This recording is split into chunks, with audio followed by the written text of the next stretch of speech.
ಇದು ಕೇವಲ ಹಳ್ಳಿಯಲ್ಲ, ಅದು ಜನರ ಜೀವಾಳ. ನದಿಯ ತಡಿಯಲ್ಲಿ ನೆಲೆಸಿದ್ದ ಈ ಹಳ್ಳಿ 100 ವರ್ಷಗಳ ಇತಿಹಾಸ ಹೊಂದಿತ್ತು.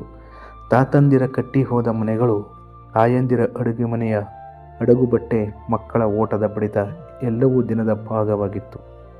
ಈ ಹಳ್ಳಿ ಸ್ವಲ್ಪ ದೂರದಿಂದ ನೋಡುವುದೇ ಒಂದು ಕವಿತೆಯಂತಿತ್ತು. ಗಿಡಗಳು, ಗುಡ್ಡ, ದೇವಾಲಯ ಮತ್ತು ಮಧ್ಯದಲ್ಲಿ ಹರಿಯುವ ಈ ನದಿ. ಹಳ್ಳಿಯ ಹೃದಯವೇ ಆ ನದಿ. ಆದರೆ ಯಾರಿಗೆ ಗೊತ್ತು, ಒಂದು ದಿನ ಆ ನದಿಯೇ ಹಳ್ಳಿ ಕಳೆದುಕೊಂಡ ಆನಂದದ ನೆನಪುಗಳ ತೊರೆ ಆಗಲಿದೆ ಎಂಬುದನ್ನು. ಒಂದು ದಿನ ಸರ್ಕಾರಿ ಅಧಿಕೃತ ಪತ್ರ ಬಂದಿತು. ಈ ಪ್ರದೇಶ ಡ್ಯಾಮ್ ನಿರ್ಮಾಣದ ವ್ಯಾಪ್ತಿಗೆ ಬರುತ್ತದೆ.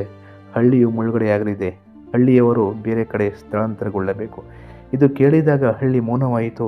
ಯಾರೂ ಮಾತನಾಡಲಿಲ್ಲ. ಮಕ್ಕಳು ಪ್ರಶ್ನೆ ಕೇಳಿದರು. ನಮ್ಮ ಶಾಲೆ ಎಲ್ಲಿ ಹೋಗುತ್ತೆ? ನಮ್ಮ ಮರ ಎಲ್ಲಿದೆ? ನಮ್ಮ ತಾತಂದಿರ ಮನೆಯಲ್ಲಿ? ಅವರಿಗೆ ಉತ್ತರವೇ ಇರಲಿಲ್ಲ. ರಾತ್ರಿ ಹಳ್ಳಿಯ ದೇವಾಲಯದಲ್ಲಿ ದೊಡ್ಡ ಸಭೆ ಆಯೋಜಿಸಲಾಗಿತ್ತು. 100 ಜನ ಕುಳಿತುಕೊಂಡಿದ್ದರು. ಹೃದಯದ ತೂಕದಿಂದ ತುಂಬಿತ್ತು. ಹಳ್ಳಿ ಹಿರಿಯರು ಹೇಳಿದರು, ಈ ನೆಲ ನಾವು 19 ತಲೆಮಾರಿಗೆ ಬಾಳಿದ್ದೆವು. ಇಲ್ಲಿ ನಾವು ಮಳೆಯಲ್ಲಿ ಬೆಳೆದಿದ್ದೆವು. ಈಗ ನೀರಿನಲ್ಲಿ ಮುಳುಗುವುದಾದರೆ ನಾವು ಏನು ಹೇಳೋದು? ಅನುಮೋದನೆ ಇಲ್ಲದ ಅಸಹಾಯಕತೆ, ಪರಿಹಾರದ ಅರ್ಥವಿಲ್ಲದ ಹಣ, ನೆನಪಿನ ಮೌಲ್ಯವಿಲ್ಲದ ಕಡತಗಳು ಎಲ್ಲವೂ ಸತ್ಯಗಳಾಗಿ ಒತ್ತಿದವು. ಕಳೆದ ದಿನದ ಭಾವನೆಗಳು ಒಂದೊಂದೇ ನೆನಪಿಗೆ ಬಂತು. ತನ್ನ ಮನೆಯ ಹಿಂದೆ ಬೆಳೆದ ತುಳಸಿ ಗಿಡಕ್ಕೆ ಅಂತಿಮ ನಮಸ್ಕಾರ ಹೇಳಿದಳು. ಕೊನೆಯ ಬಾರಿಗೆ ತನ್ನ ಹೊಲದಲ್ಲಿ ನಡೆದ ಮುಗುಸಾಗಿ ಹೋದ ನನ್ನ ಆಟದ ಬಂಡೆಯನ್ನು ನೀರಿಗೆ ಹರಿಸಿದ. ಒಂದು ಮಳೆಗಾಲದ ದಿನ ನೀರು ಏರತೊಡಗಿತು. ಅಧಿಕಾರಿಗಳು ಎಚ್ಚರಿಕೆ ಕೊಟ್ಟರು. ಈ ದಿನದ ನಂತರ ಹಳ್ಳಿ ನಕ್ಷೆಯಲ್ಲಿ ಇರಲಿಕ್ಕಿಲ್ಲ.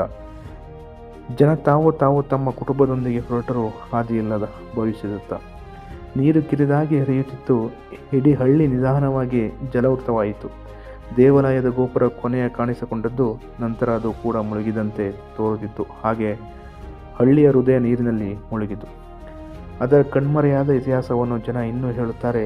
ಅಲ್ಲಿ ಹಳ್ಳಿ ಇತ್ತು ಕಣೋ ಎನ್ನುತ್ತಾರೆ ಹಳೆಯವರು. ಇನ್ನು ಆಗದ ಆದರೆ ಹೃದಯದಲ್ಲಿ ಮಾತ್ರ ಇರುವಂತೆ ತೋರುತ್ತದೆ.